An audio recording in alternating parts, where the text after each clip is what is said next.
ದೇವರ ಪರಿಶುದ್ಧವಾದ ನಾಮಕ್ಕೆ ಸ್ತೋತ್ರವಾಗಲಿ. ದೇವರನ್ನು ನಾವು ಆತ್ಮದಿಂದಲೂ ಸತ್ಯದಿಂದಲೂ ಆರಾಧಿಸೋಣ. ದೇವರ ವಾಕ್ಯಕ್ಕೆ ಹೋಗುವ ಮುಂಚೆ ಈ ವಿಡಿಯೋ ಯಾರ್ಯಾರು ನೋಡುತ್ತಿದ್ದಾರೋ ದಯವಿಟ್ಟು ಯಾರು ಸ್ಕಿಪ್ ಮಾಡಬೇಡಿ, ಕೊನೆಯ ತನಕ ನೋಡಿ. ನೀವು ನೋಡುವಂಥ ಈ ವಿಡಿಯೋ ನಿಮ್ಮ ಜೀವಿತದಲ್ಲಿ ಅನೇಕ ಅದ್ಭುತ ಕಾರ್ಯಗಳನ್ನು ದೇವರು ಮಾಡಲಿದ್ದಾರೆ. ಪ್ರಿಯ ದೇವಜನರೇ, ದಯವಿಟ್ಟು ಸ್ಕಿಪ್ ಮಾಡೋಕ್ಕೆ ಹೋಗಬೇಡಿ. ದಯವಿಟ್ಟು ನಿಮ್ಮ ಕಷ್ಟದಲ್ಲಿ, ದುಃಖದಲ್ಲಿ, ಚಿಂತೆ, ಬಾಧೆ, ರೋಗ, ವ್ಯಾಧಿ, ಸಾಲ ಯಾವುದೇ ಇದ್ದರೂ ಯೇಸುವಿನ ನಾಮದಲ್ಲಿ ಎಲ್ಲ ಬಿಡುಗಡೆ ಕೊಡಬೇಕಾಗಿ ನಾನು ಬೇಡಿಕೊಳ್ಳುತ್ತೇನೆ. ದಯವಿಟ್ಟು ಹೇಳಿ ಸ್ಕಿಪ್ ಮಾಡಬೇಡಿ. ನಾವೊಂದು ಹಾಡನ್ನು ಹಾಡಿ ನಂತರ ವಾಕ್ಯ ಭಾಗಕ್ಕೆ ಹೋಗೋಣ.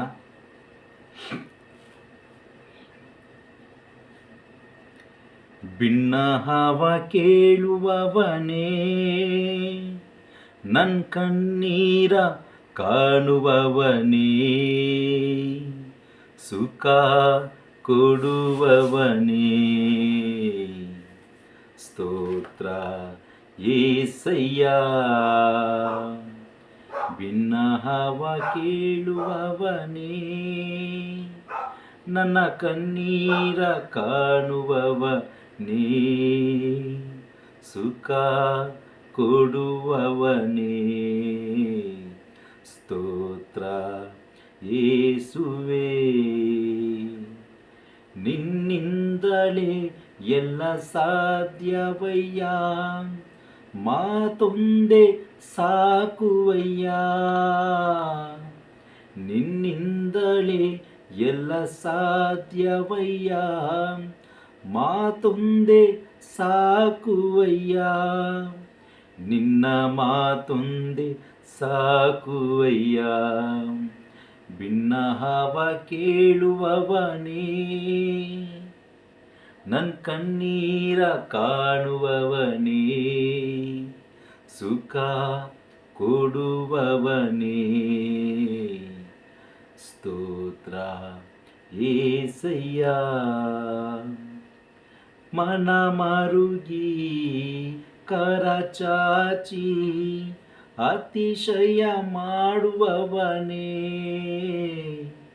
ಮನ ಮರುಗಿ ಕರಚಾಚಿ ಅತಿಶಯ ಮಾಡುವವನೇ, ಇಂದು ಅತಿಶಯ ಮಾಡುವವನೇ, ಬಿನ್ನಹವ ಕೇಳುವವನೇ, ನನ್ನ ಕಣ್ಣೀರ ಕಾಣುವವನೇ, ಸುಖ ಕೊಡುವವನೇ, ಸ್ತೋತ್ರ ಯೇಸಯ್ಯ. ಚಿತ್ತ ಉಂಟು ಶುದ್ಧನಾಗು ಎಂದು ಹೇಳಿ ಸುಖ ನೀಡಿದೆ. ಚಿತ್ತ ಉಂಟು ಶುದ್ಧನಾಗು ಎಂದು ಹೇಳಿ ಸುಖ ನೀಡಿದೆ. ಅಯ್ಯ ಎಂದು ಹೇಳಿ ಸುಖ ನೀಡಿದೆ. ಬಿನ್ನಹವ ಕೇಳುವವನೇ, ನನ್ನ ಕಣ್ಣೀರ ಕಾಣುವವನೇ, ಸುಖ ಕೊಡುವವನೇ, ಸ್ತೋತ್ರ ಯೇಸುವೇ. ನನ್ನ ರೋಗದ ಶಿಲುಬೆಯಲಿ ಈ ಹೊತ್ತು ತೀರಿಸಿದೆ. ನನ್ನ ರೋಗವ ಶಿಲುಬೆಯಲಿ ನೀ ಹೊತ್ತು ತೀರಿಸಿದೆ. ಅಯ್ಯ ನೀ ಹೊತ್ತು ತೀರಿಸಿದೆ.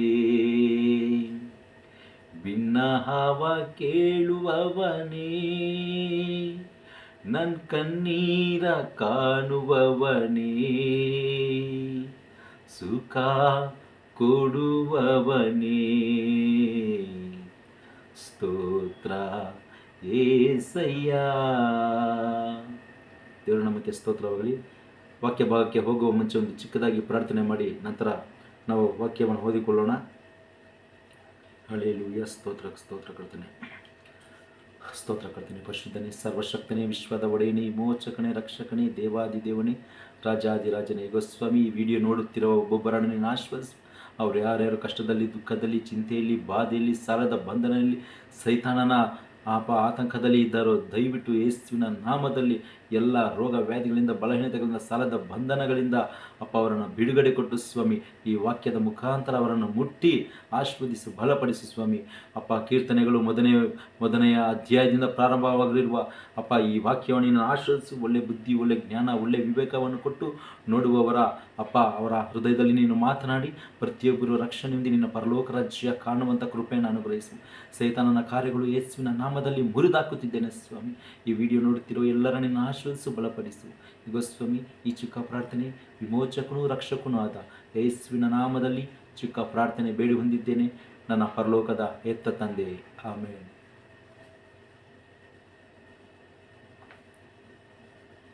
ನಾವೊಂದು ಒಳ್ಳೆಯ ವಾಕ್ಯವನ್ನು ಓದಿ ದೇವರ ನಾಮವನ್ನು ಮಹಿಮೆ ಪಡಿಸೋಣ.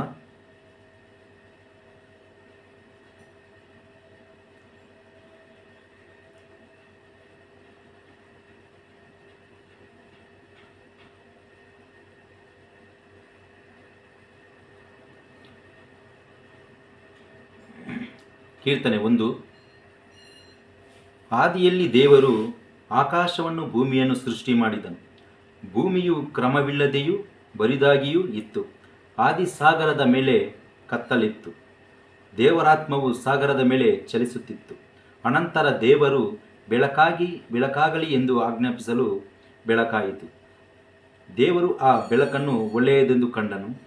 ದೇವರು ಬೆಳಕನ್ನು ಕತ್ತಲನ್ನು ಬೇರ್ಪಡಿಸಿ ಬೆಳಕಿಗೆ ಹಗಲು ಎಂದು ಈರುಳಿಗೆ ಕತ್ತಲು ಎಂದು ಹೆಸರಿಟ್ಟನು. ಹೀಗೆ ಸಾಯಂಕಾಲವು ಉದಯಕಾಲವೂ ಆಗಿ ಮೊದಲನೆಯ ದಿನವಾಯಿತು.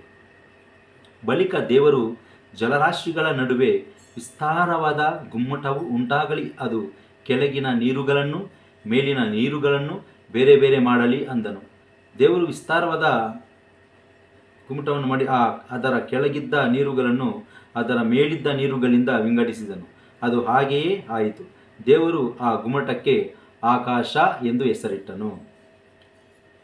ಹಾಗೆ ಎರಡನೆಯ ದಿನವಾಯಿತು. ಅನಂತರ ದೇವರು ಆಕಾಶದ ಕೆಳಗಿರುವ ನೀರೆಲ್ಲ ಒಂದೇ ಸ್ಥಳದಲ್ಲಿ ಒಟ್ಟಿಗೆ ಕೂಡಿಕೊಳ್ಳಲಿ ಮತ್ತು ಒಣನೆಲವು ಕಾಣಿಸಲಿ ಅಂದನು. ಹಾಗೆಯೇ ಆಯಿತು. ದೇವರು ಒಣ ನೆಲಕ್ಕೆ ಭೂಮಿ ಎಂದು, ಜಲರಾಶಿಗೆ ಸಮುದ್ರ ಎಂದು ಹೆಸರಿಟ್ಟನು. ಆತನು ಅದನ್ನು ಒಳ್ಳೆಯದೆಂದು ನೋಡಿದನು.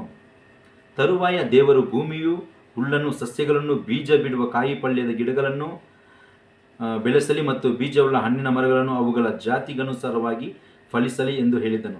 ಹಾಗೆಯೇ ಆಯಿತು. ಭೂಮಿಯಲ್ಲಿ ಸಸ್ಯಗಳು ಬೆಳೆದವು. ತಮ್ಮ ತಮ್ಮ ಜಾತಿಯ ಪ್ರಕಾರ ಬೀಜ ಬಿಡುವ ಕಾಯಿಪಲ್ಯದ ಗಿಡಗಳು ಉಂಟಾದವು. ತಮ್ಮ ತಮ್ಮ ಜಾತಿಗನುಸಾರವಾಗಿ ಬೀಜವುಳ್ಳ ಹಣ್ಣಿನ ಮರಗಳು ಉತ್ಪತ್ತಿಯಾದವು. ದೇವರು ಅದನ್ನು ಒಳ್ಳೆಯದೆಂದು ಕಂಡನು.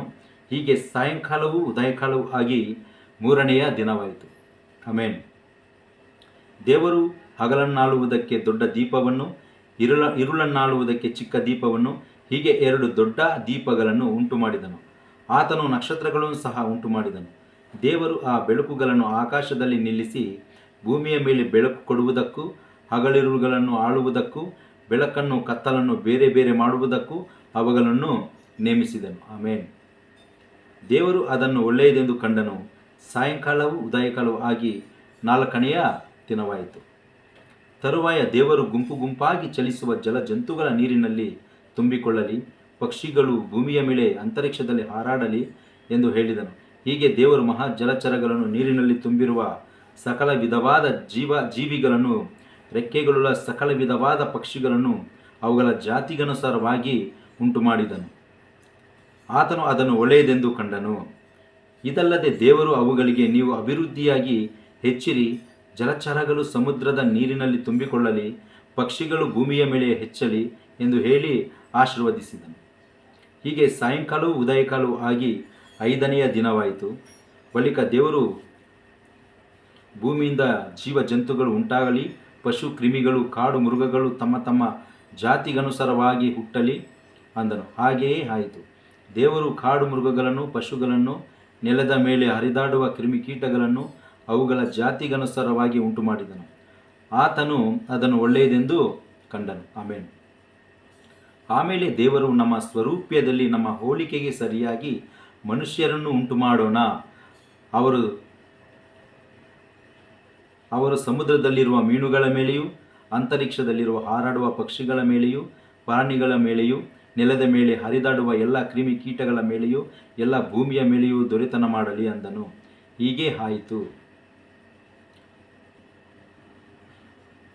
ಹೀಗೆ ದೇವರು ಮನುಷ್ಯನನ್ನು ತನ್ನ ಸ್ವರೂಪದಲ್ಲಿ ಉಂಟುಮಾಡಿದನು. ದೇವರ ಸ್ವರೂಪದಲ್ಲಿ ಅವನನ್ನು ಉಂಟುಮಾಡಿದನು. ಅವರನ್ನು ಗಂಡು ಹೆಣ್ಣಾಗಿ ಸೃಷ್ಟಿ ಮಾಡಿದನು.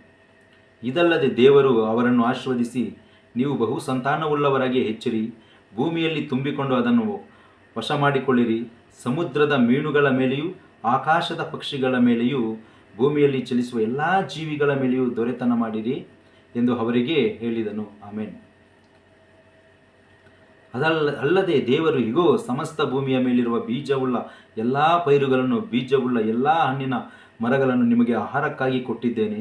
ಇದಲ್ಲದೆ ಭೂಮಿಯ ಮೇಲೆ ತಿರುಗಾಡುವ ಮೃಗಗಳು, ಆಕಾಶದಲ್ಲಿ ಹಾರಾಡುವ ಪಕ್ಷಿಗಳು, ನೆಲದಲ್ಲಿ ಹರಿದಾಡುವ ಕ್ರಿಮಿಕೀಟಗಳು ಮೊದಲಾದ ಜೀವಿಗಳಿಗೆ ಹಸುರಾದ ಸಸ್ಯಗಳನ್ನೆಲ್ಲ ಆಹಾರಕ್ಕಾಗಿ ಕೊಟ್ಟಿದ್ದೇನೆ ಎಂದು ಹೇಳಿದನು.